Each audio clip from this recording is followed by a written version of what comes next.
नमस्कार, मातृभूमि में आप सभी का स्वागत है। आपके साथ मैं हूं प्रतिमा मिश्रा। मातृभूमि की शुरुआत बड़ी खबर के साथ करते हैं और बड़ी खबर आ रही है झारखंड से। झारखंड सरकार ने एक बड़ा फैसला लिया है जिसके तहत गरीबों के लिए पेट्रोल 25 रुपए प्रति लीटर सस्ता किए जाने का ऐलान कर दिया गया है। दुपहिया वाहन चलाने वाले लोगों को पेट्रोल सस्ता मिलने वाला है और ये जो फैसला है, ये जो नई कीमतें हैं, ये 26 जनवरी से लागू भी कर दिया जाएगा। तो 2 साल बाद जागी है झारखंड सरकार और ये बड़ा और अहम फैसला लिया गया है।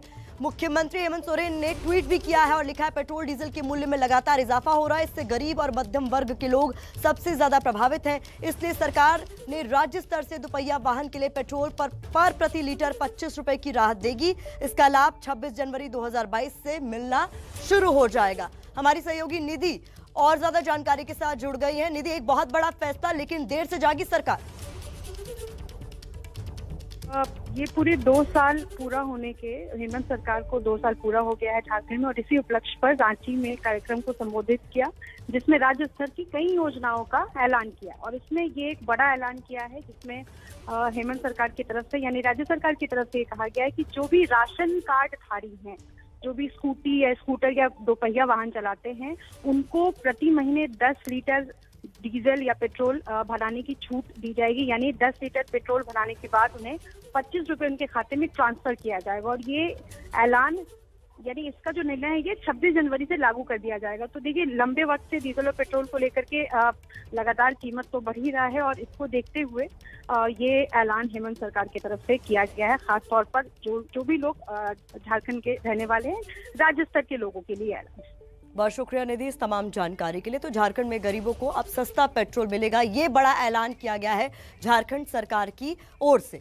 तो कुल मिलाकर 26 जनवरी से 25 रुपए सस्ता मिलेगा पेट्रोल गरीब वर्ग को। गरीबों को दोपहिया वाहन के लिए 25 रुपए प्रति लीटर सस्ता पेट्रोल मिलेगा।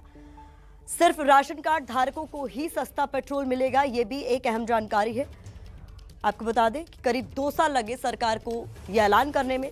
वैसे राशन कार्ड धारक जिनके पास बाइक या स्कूटी है, दोपहिया वाहन है, उनको ये सस्ता पेट्रोल मिलेगा। बाइक होने के बाद भी पेट्रोल नहीं भरवा सकने वाले लोग जो है, गरीब परिवार हर महीने 10 लीटर पेट्रोल ले सकेगा इस ऐलान के बाद, जो कि 26 जनवरी 2022 से लागू हो जाएगा। तो झारखंड में बीपीएल कार्ड धारकों के लिए बड़ा ऐलान किया गया है सरकार की ओर से।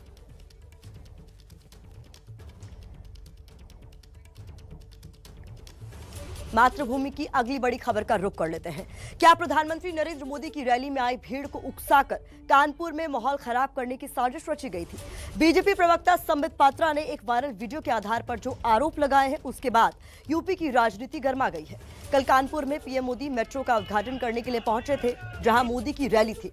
उससे करीब 5 किलोमीटर दूर बीजेपी का झंडा और बैनर लगी गाड़ी में तोड़फोड़ की गई। ये वही वीडियो है जिसका हम जिक्र कर रहे हैं। ऐसा आरोप लगाया जा रहा है कि समाजवादी पार्टी से जुड़े एक नेता ने अपनी गाड़ी में बीजेपी का झंडा बैनर लगाया और फिर अपने ही समर्थकों से उस पर हमले करवाए। मोदी की रैली से ठीक पहले उसका वीडियो सोशल मीडिया पर वायरल किया गया ताकि मोदी की रैली में आई भीड़ आक्रोशित हो और कानपुर में दंगा फसाद हो।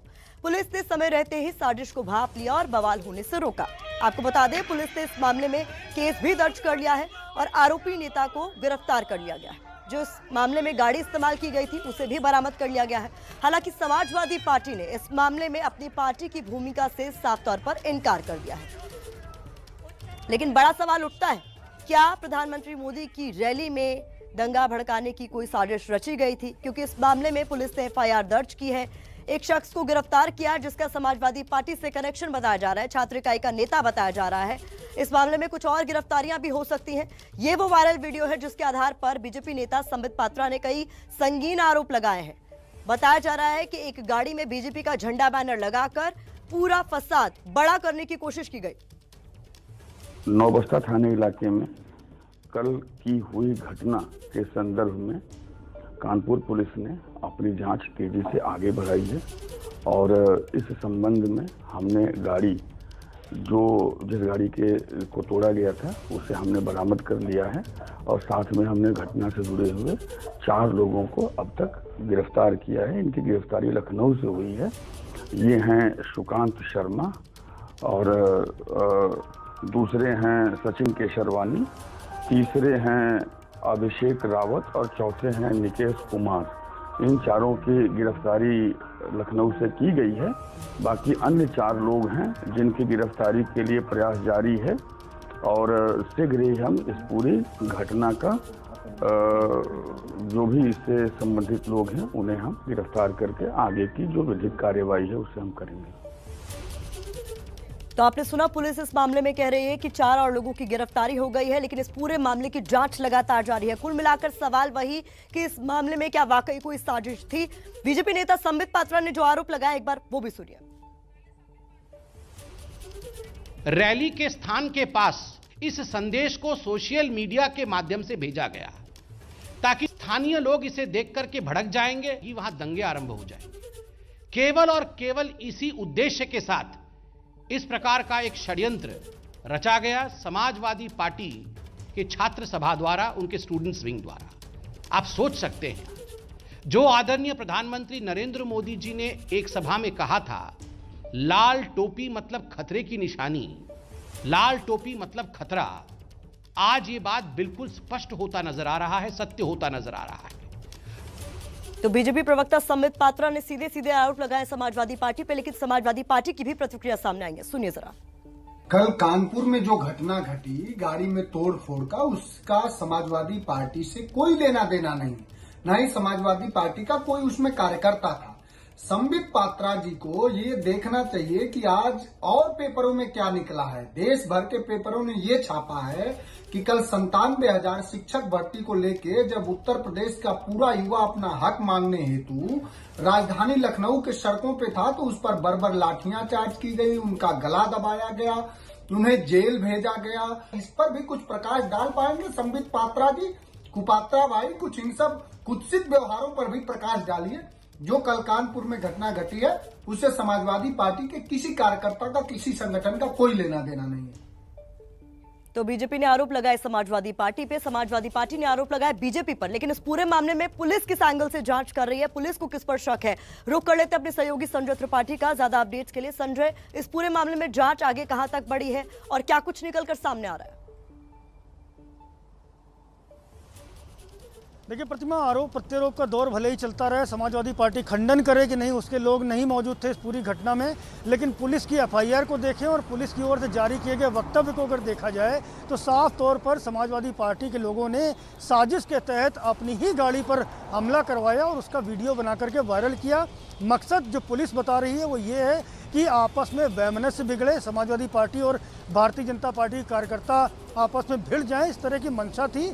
और प्रधानमंत्री का जो रैली स्थल निराला नगर है, वहाँ से बहुत नज़दीक है नौबस्ता, जहाँ पर ये पूरा का पूरा वीडियो शूट किया गया है। और इस पूरे मामले में अब तक 5 लोगों की गिरफ्तारी भी की जा चुकी है। हैरानी की बात यह है कि जिस व्यक्ति जिसका नाम अंकुर पटेल है और ये आवास विकास हंसपुरम नौबस्ता का रहने वाला है, ये बताया जाता है कि ये समाजवादी पार्टी पिछड़ा वर्ग में सन 2019-20 में सचिव रहा है और ये गाड़ी उसी की थी जिस पर भारतीय जनता पार्टी के स्टिकर लगे हुए थे। दोनों ही नंबर प्लेट पर आप देख सकती हैं उस वीडियो में स्टिकर लगे हुए हैं और इस गाड़ी में जानबूझ करके तोड़फोड़ कराई गई। इसका मकसद ये था कि प्रधानमंत्री का जो कार्यक्रम हो रहा है उसमें विघ्न डाला जाए। इसके अलावा जो अन्य 4 लोग गिरफ्तार हुए हैं जी, उसमें सुकांत शर्मा है जो मुलायम सिंह यादव यूथ ब्रिगेड का पूर्व नगर प्रवक्ता रहा है। इसके अलावा सचिन केसरवानी, ये बताया जाता है कि छात्र सभा जो है समाजवादी पार्टी छात्र सभा, उसका क्षेत्रीय मंत्री है। अभिषेक रावत जिसका नाम लिया जा रहा है वो मुलायम सिंह यूथ ब्रिगेड का नगर सचिव और एक अन्य निकेश कुमार है, ये भी युवजन सभा का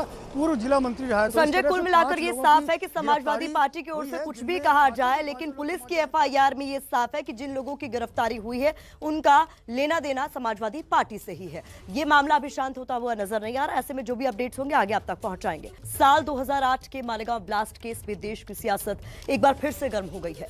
मालेगांव ब्लास्ट में एक गवाह ने यह आरोप लगा दिया है कि तब जांच कर रही एटीएस की टीम ने योगी आदित्यनाथ और हिंदूवादी नेताओं को फंसाने के लिए नाम लेने का दबाव डाला था। अब बीजेपी कांग्रेस पर तीखे हमले कर रही है। तो क्या मालेगांव ब्लास्ट में हिंदू नेताओं को फंसाने की साजिश रची गई थी? क्या मालेगांव ब्लास्ट में नाम जोड़कर हिंदूवादी नेताओं को बदनाम किया गया? ये सवाल आज चर्चा में इसलिए है क्योंकि अदालत में गवाह अपने बयान से पलटा है। गवाह ने क्या कहा जिसके बाद देश की राजनीति गर्म हो गई है? उसे जानने से पहले जानिए महाराष्ट्र के मालेगांव में हुआ क्या था। 19 सितंबर 2008 को बाइक में धमाका हुआ। धमाके में 6 लोगों की मौत हुई। एटीएस ने मामला दर्ज कर जांच शुरू की थी। एटीएस ने 11 लोगों को गिरफ्तार किया, 3 को फरार बताया। इस मामले में एटीएस ने 220 लोगों को गवाह बनाया था, जिसमें से 40वां गवाह पलटा है और उसने एटीएस पर आरोप लगाए। सुनवाई के दौरान एनआईए कोर्ट में मौजूद रहे इस केस के आरोपी नंबर 5 समीर कुलकर्णी ने एबीपी न्यूज के रिपोर्टर सूरज ओझा को बताया है कि मंगलवार को कोर्ट में गवाह ने क्या कुछ कहा। उसमें जो 5 आरएसएस वालों के नाम थे, उसमें प्रमुखता से योगी आदित्यनाथ जी, इंद्रेश कुमार जी, स्वामी असीमानंद जी, देवधर जी और काका जी, ये आज एविडेंस में रिकॉर्ड किया है स्पेशल एनआई कोर्ट ने। और आखिर में उसने वेदना से ये कहा कि सर मेरी जान को खतरा है, मुझे आप पुलिस प्रोटेक्शन दीजिएगा करके। जब स्पेशल पीटी साहब ने उसको कहा कि आज तक आपने ये बात किसी को क्यों नहीं कही करके, तब उसने कहा कि सर मुझे कानून की जानकारी नहीं थी और मैं मुंबई एटीएस पुलिस से मैं डरा हुआ था, इसलिए आज तक मैंने कोई कानूनी कार्रवाई मुंबई पुलिस के खिलाफ नहीं किया। समीर के मुताबिक गवाह ने जिन 5 लोगों के नाम लिए, उनमें योगी आदित्यनाथ का भी नाम था। अब आज योगी आदित्यनाथ ने कांग्रेस से माफी की मांग की है। आपने महाराष्ट्र एटीएस का एक बयान देखा होगा। उस समय कैसे भारतीय जनता पार्टी के कार्यकर्ताओं को, नेताओं को, राष्ट्रीय स्वयंसेवक संघ के नेताओं को, हिंदू नेताओं को कैसे लोग झूठे मुकदमों में फंसाने का कार्य कर रहे थे। आपने मालेगांव विस्फोट के मामले में देखा होगा। कांग्रेस की शरारत देश के खिलाफ एक अपराध है और कांग्रेस के लोगों को इसके लिए माफी मांगनी चाहिए देश की जनता से। जिस वक्त मालेगांव ब्लास्ट हुआ था, उस वक्त कांग्रेस के नेताओं ने हिंदू आतंकवाद का शब्द गढ़ा था। अब गवाह के पलटने के बाद बीजेपी के निशाने पर है कांग्रेस। आप सोच सकते हैं हिंदुओं के प्रति कांग्रेस पार्टी के मन में, कांग्रेस पार्टी के मस्तिष्क में किस प्रकार की घृणा रही हो और यह षड्यंत्र कितना बड़ा रहा होगा कि इतने वर्षों बाद भी परत दर परत षड्यंत्र के पत्ते खुल रहे हैं। मौका चुनाव का है, लिहाजा बीजेपी इस खुलासे को आसानी से खत्म नहीं होने देगी और कांग्रेस को हर मंच पर घेरेगी। पंजाब के लुधियाना से इस वक्त हमें एक बड़ी खबर मिल रही है। लुधियाना में एक फैक्ट्री में भीषण आग लग गई है। दमकल विभाग की कई गाड़ियां मौके पर आग बुझाने में जुटी हुई हैं। तस्वीरें आप देख सकते हैं। ये वो फैक्ट्री है जो तस्वीरों में आपको दिखाई दे रही है, जिससे आग की ऊंची ऊंची लपटें उठ रही हैं और यहाँ पर दमकल विभाग की कई गाड़ियां मौके पर मौजूद है और आग बुझाने की कोशिशें लगातार जारी। मातृभूमि में अब खबर बिहार के मुजफ्फरपुर से, जहां मुख्यमंत्री नीतीश कुमार के कार्यक्रम में हंगामा हो गया। नीतीश की सभा में कार्यकर्ता आपस में ही भिड़ गए। ये तस्वीरें आप देख रहे हैं। कार्यकर्ताओं की इस हरकत पर नीतीश कुमार इस कदर नाराज हो गए कि मंच से ही वो उन्होंने फटकार लगा दी और फटकार लगाते हुए कहा कि जिन लोगों को समाज सुधार अभियान से नफरत है वो यहाँ से चले जाएं। दरअसल ये कार्यकर्ता नीतीश से मिलने के चक्कर में ही आपस में उलझ गए, जिसके बाद नीतीश कुमार को गुस्सा आ गया।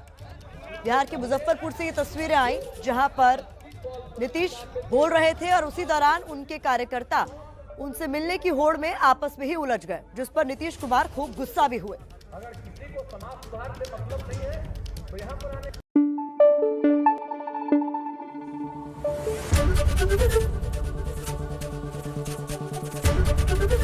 एबीपी न्यूज आपको रखे आगे।